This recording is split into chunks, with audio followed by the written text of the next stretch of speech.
Alright, hello there. I was going to upload this video 3 days ago, and I started wanting to rework my book a bit because I was listening to Cell Dwellers songs, some of their older stuff and some of their new stuff, like Lost in Space, or Lost in Time, excuse me, and End of an Empire. I was listening to Eon and like Beyond the Black Star, whatever that album was called. I think that was it. But and his first album, I think, was just called Cell Dweller. I was listening to all these fucking albums, and I was like, dude, you know what would be awesome if I implemented more sci-fi stuff into my book? And so I've been thinking the past few days on how I can do that, and I've reworked it a bit. I'm going to change the title to Skybound if that's not already taken. And the main character, not the main character, there's several. I guess he's the main character. He's the main character, but he's the protagonist in the story. There are other lead roles, or there's some other pretty big roles, but not quite protagonist level. And I changed his name to Zenith. It was Altair de Huervo, and I don't think I'm going to give them the last name, but if I end up doing it, I'll end up making it something cool. But so far, it's just Zenith. And his soldiers are no longer called the Blackguards. I'm going to come up with another name for them. But originally I was saying that he was fighting for the creation of the Jade Empire, but I changed that to the Xenos Technocracy. So named after himself. So the Xenos Technocracy. So I changed some stuff around, and in short, their primary goal is to take over the fucking world, or most of it, and institute a technocracy where it's like, you know, people can vote, and it's like a representative democracy, except for their primary objective is to further their own technology and go to space and colonize worlds and do crazy awesome shit like that, build space cruisers and fucking awesome shit. And I want to make the first half of the book about the war leading up to the Jade Technocracy taking over. And then I want to make the second half about their accomplishments, their space travel, and different colonies they meet. And then I'm going to have a little section after the epilogue where you have these journal entries from various characters throughout the book. Like there's, hold on, let me turn my heater back on. There's one character in the book, this anarcho-primitivist hippie that lives in the forests on Mars, because Mars gets terraformed in like the year 2164 or something like that in my book. And there's this fucking anarcho-primitivist that lives on a creek right next to a cave, and this little fucking hovel. He lives in this little crack shack in the woods, and he's just like an old hippie dude. It's just funny, you know, because you can't have it. For most of the book, takes itself pretty seriously, but I want to have humor in there too, just to break up the monotony. It's no fun if it's just serious from, you know, through and through, from cover to cover. But thinking about all that made me think about it from a realistic perspective, and I started thinking, you know, you see these cycles within man on Earth, where people, the one that tends to proliferate, god damn it, I'm not even going to say the word, the one that tends to repeat itself most often is that of disease, that of calamity. I would have said, I think the words proliferate, but I'm getting so fucking tongue-tied here that when I try to say it, I'm tired too, so I'm getting tongue-tied and tripping over my words. So, I'm not going to say that one, because I'll fuck it up. I already fucked it up, so whatever.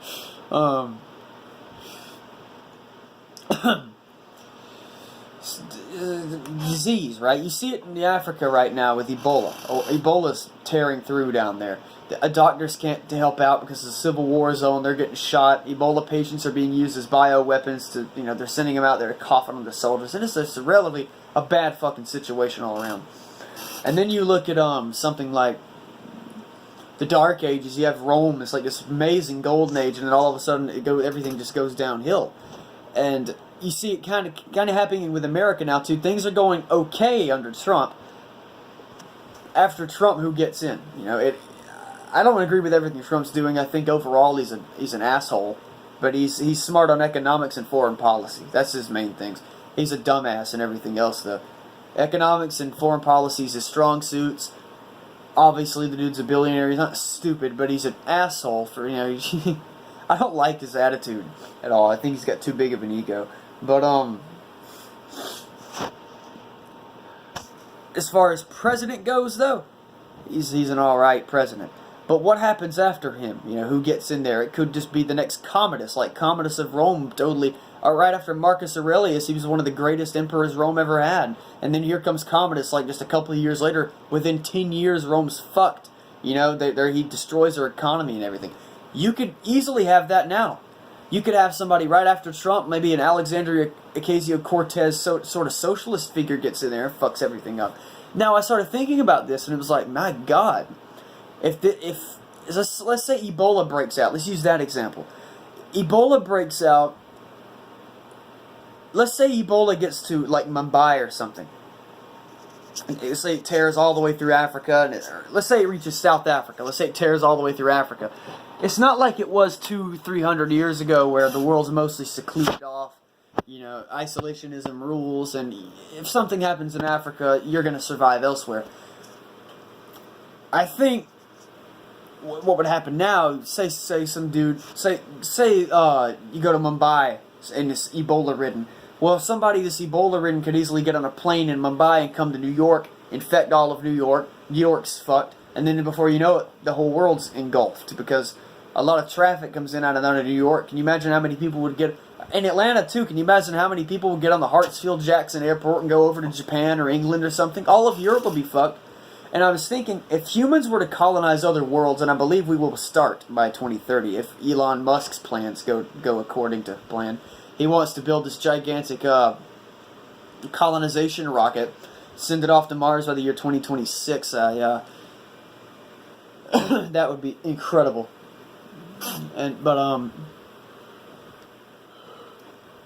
I heard that when he starts actually building these rockets, he's already I think he's building some prototypes now, but they're drawing up plans for them. They're in the process of making them anyway. And I had heard they're wanting to take volunteers to these planets. They're going to start taking volunteers like year 2025. I might go ahead and sign up. I'll be the first fucking YouTuber on Mars. Yeah, that'd be badass. I could film my videos in a crater. With my damn helmet on. Stick my phone up in there so you can hear me. Nah.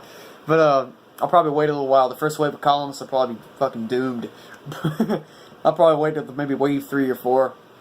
And if you think I'm joking, I'm not. I was seriously thinking about signing up because you think about this. If something happens on Earth, say a major disease breaks out on Earth, something absolutely horrendous, well, guess what happens? People on Mars would be just fine. Say a gigantic supervolcano goes off here on Earth, kills millions. Guess what? I mean, it knocks all of the world back into the Dark Ages, here anyway, for a temporary time. Because the grid's gone and everything. But think about this. Even if Dark Ages come back, say if that happened now, without us being on other worlds, you would be stuck in this Dark Ages-like period for about 1,000 years. You'd have to rediscover everything. Now, say you had other humans with the same knowledge that we have on another world right next to us. They hear about the calamity that just happened. They could fly into Earth and help us rebuild. And then you would have maybe a 4-year Dark Age, or maybe a 40-year Dark Age, rather than a 1,000-year Dark Age. There would be no need to rediscover everything, because everything's still known. Because you have this pocket of humanity out here that's very advanced that survived because no calamity happened. You know what I'm saying? You see what I'm saying? A disease, a new plague rises up. The flu virus mutates, and it eats up the entire world, and there's nothing we can do, and everybody dies. Well, guess what? The shit ain't gonna go through space. People on Mars are just fine. Maybe they're fighting some other sickness, but, you know, they're not all dead. They're fine. Say if all of Mars and Earth gets engulfed, well, if we had people out on Pluto or something, you see what I'm saying? They'd be fine, and they could fly in and help rebuild. This is why I think that within our evolution, I think that it's inevitable for us to take to the stars for our own survival. Another reason would be we're reaching carrying capacity on this planet very fast as far as population goes. And if we don't leave this planet, we're going to fill up this planet, which is going to cause major population collapses worldwide, and we'll pretty much doom ourselves. The doom of our times is probably just the fact that we fuck too much. Try asking people to stop having kids and introduce some kind of You can only have, like, some law that says you can only have 2 children or something. Yeah, okay, nobody's going to do that. People are going to fuck however much they want to. So our best bet is to go to other worlds and populate them as well. If there's other life there, you know, of course, don't pull a Native American and like we did to the natives and just totally fuck them up. Just leave them alone. Go to the next world, you know. Because I personally do believe in extraterrestrials. I happen to believe they're in orbit right now. I've had many a UFO sighting, but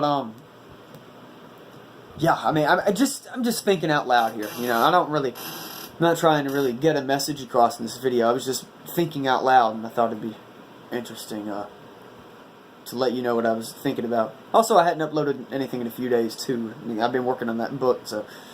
Yeah, I still hadn't written anything down, but I've been writing notes down, and I've been taking notes. I've been, wrote a little rough draft here and there. I wrote a journal entry yesterday for a character. He was just a foot soldier in the, Black Guard Army. And I'm keeping the name, I know this is off topic from the rest of it, but it still needs to be mentioned. I'm keeping the name Blackguards for the military as a nickname. It's not the technical name. It's not the actual name. I'm actually going to call it the Xenos Legion. But I'm keeping the name Blackguards because of their uniform color. And the other foot soldiers, some other militaries call them the Blackguards because they're like genetically engineered soldiers that are about 10 feet tall. And they wear this really decked out black colored armor and stuff. And it freaks people out. So, they're nicknamed the Blackguards, so I thought that'd be kind of cool to have that in there. Just leave it because it is a cool name, but I figured I'd just repurpose it and make it like that. I've been reworking stuff. I had an entire plot planned out for it, and I'm like, fuck it, that plot sucks compared to what I'm doing now. I'm gonna rework all that, and I'm gonna actually start on it. So yes, it's gonna be good. But yeah, I mean, back on topic though, I think that it would be in our best interest to sort of collectively change our minds about things and sort of establish an actual technocracy in real life, because then you could have we could advance our technology and pretty much save ourselves from extinction in doing so. You go to another world, people here survive if something happens here. You know, they can come back and help rebuild this place, and then guess what? Now you got now this planet's populated again. You see what I'm saying? It's just it's an awesome thing. And you think eventually, too, you'd have so much industry on one planet. You can only build so much on one planet till you have another Venus. See, the greenhouse effect gets so fucking bad that the sky is green and the ground melts. You know, literally you liquefy when you walk outside. Okay, well, you eventually have to leave that world. You cannot have a Coruscant, you know, in real life. Coruscant's from Star Wars, fictional, you know. That's not real. You can't have that much shit packed into one place. You just can't do it. You have to. It can't be done. You have to scatter out. You have to space things out. You know, you can't just have the city planet. You can get pretty close to that. You can have major cities on a planet have majority of its surface taken up, but you can't have a bunch of industry on that planet as well if you're doing that. You have to take into consideration all the people that are living on that world, that city planet, and all of this. Every time they exhale, they at least so many metric tons of emissions, carbon emissions. You'd have to have maybe the industrial planet or something like that. I think, like you see throughout man, we have gone from tribalism to empires, and I think now what we're going to have is globalized empires, where one country controls. I think that's what's going to happen in the future. By the time I'm 80 years old, you might see it start taking effect. I hope to God I live to see some of that stuff. That would be awesome. But I think that what you'll have in the future is you'll have maybe hundreds of years from now, you'll have maybe on Mars, not Mars. Let's say you go to another world, you'd have a planet that's ruled by a certain faction, rather than like on Earth. We went from it being a certain tribe was ruled by a certain faction, this little area of land, then that expanded to empires, and then now that's expanded to literally, like Russia owns almost an entire fucking continent. China's so damn massive it's unreal. You know, it's just insane. Canada's a damn giant. It's massive. And I think what's naturally going to happen, maybe the U.S. goes to Mars and claims from Mars. Then Mars is U.S. controlled. Guess what? The United States is Mars. And I think that's just a natural evolution. And then you'll have this other planet controlled by the Chinese, this other planet controlled by whoever. And I think that's sort of, you'll get this weird sort of situation going on where it's like our cultures are scattered across different worlds. I think that would be really fucking badass. That'd be cool. That would be really cool. But and there'd be no more. You think about there'd be like no more fighting over land either, because all the land's owned by.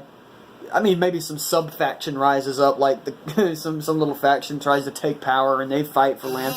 I'm saying, but like between nations, there would be no fighting for established nations. There would be no fighting for over land and stuff anymore, because all the land's owned by a single country. The entire fucking planet's yours. I think what we're entering now is the age of space colonization. To be honest with you. I think that's the future of man. We're going to go out and start colonizing empty planets and terraforming them and using their resources to build bigger badass shit. We're gonna have technology so insane that it's gonna blow your brains out the back of your skull. Like China's got a rail gun now. The U.S. is using laser guns. These things in the 1950s were thought to be fiction. You know, going to Mars was thought to be impossible. Well, look what we're doing now. Elon Musk has got plans drawn out for a fucking colonization rocket that's going to go to Mars, and also a terraformer that creates oxygen from seemingly nothing. You know, it's badass. We have genetically engineered plants that'll grow Martian soil. You know, it's been discovered that water is on Mars, you know, in some form or fashion in caves. So, I mean, think about how badass this is. You know, we got rail guns now. This was thought to be fiction even in the late 90s. We have fucking rail guns now. This is within a matter of 15 years we've developed them. Imagine where we're going to be in the next 60 years. I foresee us, by the time I'm 30, being on Mars. Like I said before earlier in this video, by the time I'm 36, I expect to see travel between Earth and Mars being a norm. I expect to see spaceports on Earth where you can buy a ticket for maybe a couple $1,000, take you a fucking flight to Mars at light speed. You get there in 10 minutes. I'm serious. I mean, we already know wormholes exist right now. Oh, travel through wormholes is seen as a, you know, you can't bend time and space and travel between the fabric of space. It's fiction. Guess what? A couple hundred years that might not be. Hell, the way our technology is advancing, by the time I'm 100, you might be doing that shit. It's insane. We are living in incredible times. It is just incredible stuff.